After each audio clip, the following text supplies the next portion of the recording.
বন্ধুরা, আজ আমরা যাত্রা করছি এক রহস্যময় আর পবিত্র আচার আবিষ্কারে, তিব্বতী আকাশে সমাধি। এমন এক রীতি, মৃত্যুর পর দেহকে শকুন দিয়ে খাওয়ানো হয়, যেখানে জীবন ও মৃত্যুর সীমানা যেন মিলেমিশে এক হয়ে যায়। এই ভিডিওতে আমরা জানব আকাশে সমাধির অন্তর্নিহিত তাৎপর্য, আচার অনুষ্ঠান আর আত্মার মুক্তির এই অদ্ভুত সুন্দর পথচলা। চলুন শুরু করি এই আধ্যাত্মিক অভিযান।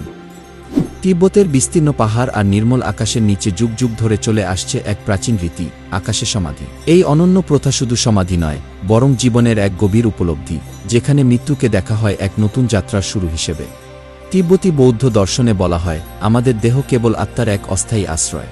আত্মা যখন দেহ ত্যাগ করে, তখন এই দেহ প্রকৃতির অংশ হয়ে যায়।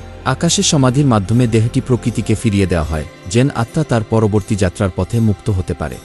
সূর্য ওঠার সঙ্গে সঙ্গে শুরু হয় আকাশে সমাধির পবিত্র আয়োজন। সাদা কাপড়ে মোড়ানো দেহটি এক নির্দিষ্ট পবিত্র স্থানে রাখা হয়। ভিক্ষুরা মন্ত্রপাঠ করেন, আশীর্বাদ করেন আত্মার শান্তির জন্য। তারপর ধীরে ধীরে আকাশে দেখা দেয় শকুনের দল, প্রকৃতির দূত। মৃতদেহ কেটে খাওয়ানো হয় এই শকুনদের, যাদের আগমনের মধ্য দিয়েই সম্পন্ন হয় এই আচার। তিব্বতী সংস্কৃতিতে শকুনকে স্বর্গীয় প্রাণী হিসেবে সম্মান করা হয়। তারা মৃতদেহকে গ্রহণ করে আত্মাকে পার্থিব বন্ধন থেকে মুক্ত করে। বিশ্বাস করা হয়, শকুনের মাধ্যমে আত্মা দ্রুত স্বর্গে পৌঁছায়, এক অনন্ত শান্তি ও মুক্তির পথে। আকাশে সমাধি কোনো শোকের উপলক্ষ নয়, এটি প্রকৃতির প্রতি গভীর সম্মান, জীবন ও মৃত্যুর অস্থিরতাকে মেনে নেওয়ার এক দৃষ্টান্ত। এখানেই আমরা শিখি, শেষ মানেই শেষ নয়, বরং নতুন এক সূচনা। তিব্বতী আকাশে সমাধি আমাদের শেখায় কিভাবে জীবন ও মৃত্যু প্রকৃতিরই এক চক্র।